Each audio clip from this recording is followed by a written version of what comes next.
Greetings, children, and welcome to my chamber. My name is Rotherick Gastblood, and I'm your host of Tales from the Dark Chamber. This week, we have a great show for you. Tales to make your skin crawl. Each week, my chambermate and I read a scary tale that we found on the internet, or perhaps left under some corpse. Either way, we think you're going to like it, and we're just dying for you to hear it. So sit right back, light a candle, and let's have a ghoul evening.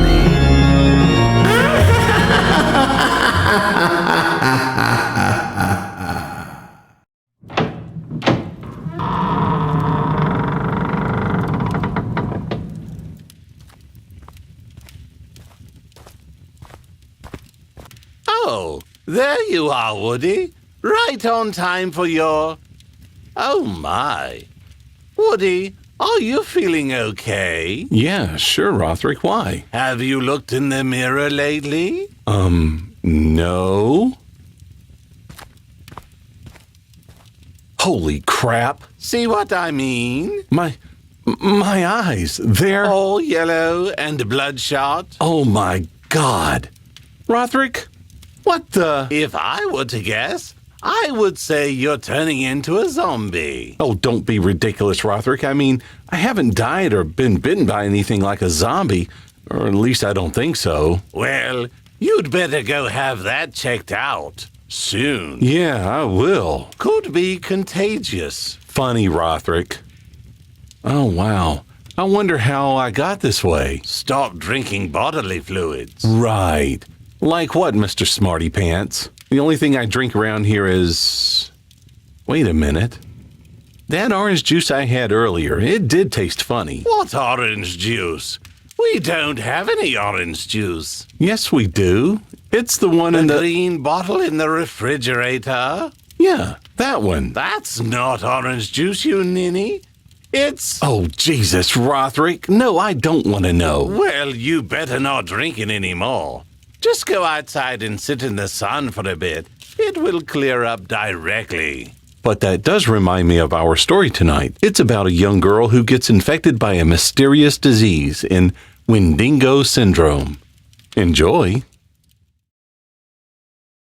Windingo Syndrome by Hillbilly Creeper.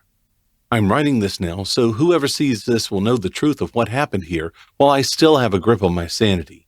My name is Jennifer, and I want to start from the very beginning. It all started when my uncle told me what happened. My uncle's name is Tom, and my cousin's name is Sandy. They went hunting for a father-daughter bonding trip as a way to get closer. My Uncle Tom wanted a boy, but got Sandy instead, so he treated her just like a boy. He got her into sports and other boy activities such as hunting. Sandy loved doing boy activities, so they end up making their hunting trips a tradition between the two of them. They killed a deer or two, maybe even a rabbit or a bear if they were lucky. On this particular day, my uncle told me things were quite different. As they set up their deer blinds, everything seemed to get quiet around them. Like, way too quiet. Not even a bird or a cricket was chirping, like they usually would. But there wasn't a single peep. Uncle Tom didn't think anything of it, though, and the duo got into the tree blind. As they were waiting for something to come by, they heard a strange noise in the wooded area across from them. It sounded like a shrill scream. It frightened Sandy, who was normally very brave, enough to hold on to her dad out of fear. Uncle Tom patted her on the head and reassured her. "It's all right, sweetheart. It's probably wolves killing their breakfast this morning. Nothing to be afraid of." Sandy was reassured and let go to grab her gun again. She looked through her scope and saw something. It looked like a deer from a distance. Sandy nudged her dad so he can look. "Hey, Dad, I think there's a deer over there." My uncle took a look through the scope, and Sandy was right. There was something in the distance that did look like a deer, but he knew right away something wasn't right. Something he couldn't explain, but something off nonetheless. Uncle Tom told Sandy to keep her eye on it and her gun as well, to take the shot when the time came.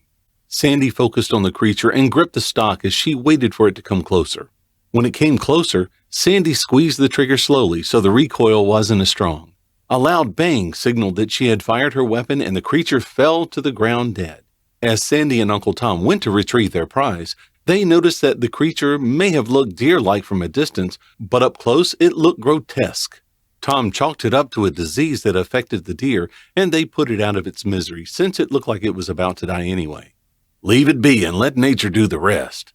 But Sandy was upset because her only kill of the season was going to go to waste. So she asked her dad if she could at least have a picture with it, to prove she bagged it. "Daddy, can I at least have a picture with it before we go? To show everyone that I killed it. Please?" Tom looked down at the ground and sighed. He knew he couldn't deny his little angel, that he couldn't say no to his little girl. "All right, honey, but just one, because we need to leave, okay, sweetheart?" Sandy smiled happily and grabbed the carcass by the horns as she crouched beside it in a pose. As she crouched, her finger caught on one of the sharp horns, piercing the skin and drawing blood. Sandy stuck her finger into her mouth to suck the blood away. She didn't want the blood to stain her hunting jacket. It was her favorite. Tom took the picture for her, and they headed back to the truck so he could put a bandage on Sandy's finger. Then they went home. Everything seemed fine for a few days, until Sandy started to change drastically. First, she became sickly pale and then refused to eat anything. Not eating resulted in Sandy becoming thin to the point of emaciation. You could see her ribs and cheekbones prominently. Her parents got worried to the point that they took her to the emergency room to see what was wrong. The doctors examined her, but they couldn't find anything physically wrong with Sandy, but her parents knew that something was not right with their daughter. So to placate them, the ER doctor gave them the number to an anorexia specialist to see if they could get her help there. Uncle Tom and Aunt Becky thanked the doctor and took Sandy home where they'd call and make an appointment the following morning. The next morning when Aunt Becky went to wake Sandy, she heard a loud smash and some screaming coming from her room. She ran into the room to see what was wrong and saw the mirror smashed on the floor.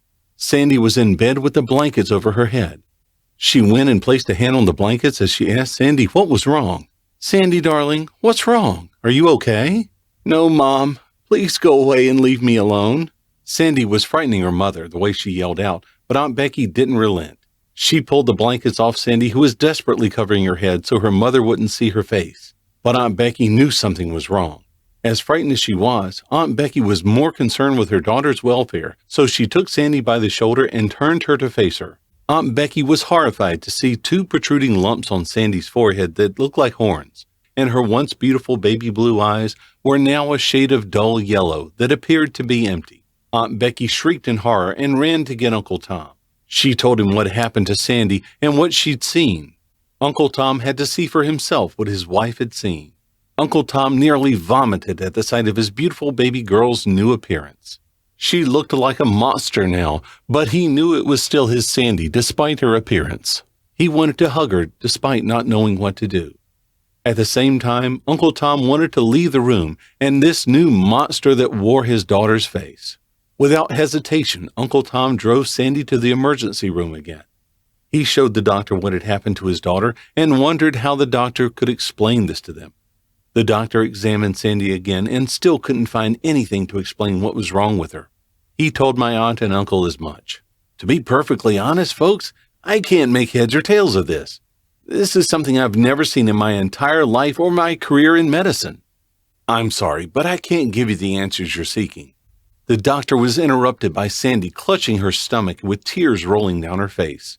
Mom, Dad, I'm hungry. Can we please get something to eat? I'm so terribly hungry. Please? Okay, honey, we'll finish up here first, then we'll get something to eat. Please be patient until we're done. But Daddy, you don't understand. I'm hungry now. Please, I need to eat. You can eat as much as you want when we're done here, I promise. I'm hungry now. After she yelled those words, she lunged at the doctor and bit his arm, taking a chunk of flesh out. The doctor screamed in pain and jerked away from her. Sandy chewed the flesh in her mouth as blood dripped down her chin as she swallowed. Aunt Becky and Uncle Tom were shocked at what they'd just seen. They helped the doctor get up off the ground and back into his chair. Several nurses came to help him out, one with a first aid kit in hand. Sandy was restrained, despite the struggle she put up and the screaming. She tried to get free, but she couldn't. The doctor told the nurse to sedate Sandy for her safety and theirs. The nurse did as he told her to, injecting Sandy with a sedative. Sandy eventually calmed down and fell asleep as Uncle Tom and Aunt Becky begged the doctor not to sue them for assault. The doctor assured them that he wouldn't sue them. It wasn't the first time a patient attacked him, and it wouldn't be the last. My uncle hugged my aunt as they worried about Sandy. The doctor called to have Sandy transported to a psychiatric facility, thinking it would help her out. As he made the call, the doctor began to sweat profusely as if he were very hot. He collapsed on the floor, and the head nurse yelled for a gurney. When it arrived, the nurses loaded him onto it. The doctor opened his eyes to reveal they were yellow like Sandy's. The nurse backed up, but the doctor lunged at her before she could get out of reach. He grabbed her by the neck and proceeded to feed on her, tearing chunks of flesh out of her. The whole hospital went into a panic. The doctor was attacking everyone he could, but luckily my aunt and uncle escaped unharmed. They left poor Sandy behind against their will. As they got into the car, Uncle Tom and Aunt Becky noticed that the corpses on the ground began to rise, mutated into the same creature my cousin and the doctor had become. The creature that Sandy shot that day. They came to my parents' house since they had nowhere else to go. I came down from my room to see what was wrong, but my parents sent me back up to my room. I protested and refused because I wanted to know what was going on with my cousin. My uncle relented and told us the whole story.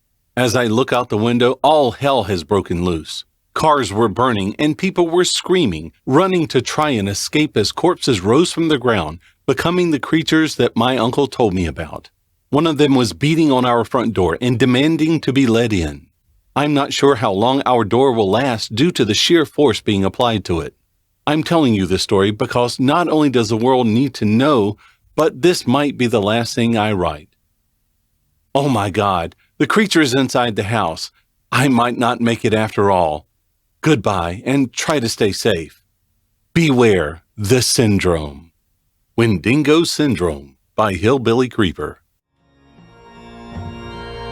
Well, folks, that's our story tonight. Rotherick and I hope you enjoyed it. We sure had a great time bringing it to you, and we really appreciate you listening. Tune in next week when we bring you another chilling Tales from the Dark Chamber. And just a note, if you're an aspiring author and want your story read here on Tales from the Dark Chamber, send us a note at talesfromthedarkchamber@gmail.com. If it creeps old Rotherick out enough, we'll air it. And subscribe to our channel here for notification of our next new episode, and follow us on Facebook, Twitter, and Instagram. Remember, hit that like button and help us grow the channel. Also, make sure you tell your friends about us. Spread the word. If you want your story recorded for your own use, or just want to have it, check out my website at woodygvoiceover.net. You can order there. And again, thank you for listening tonight.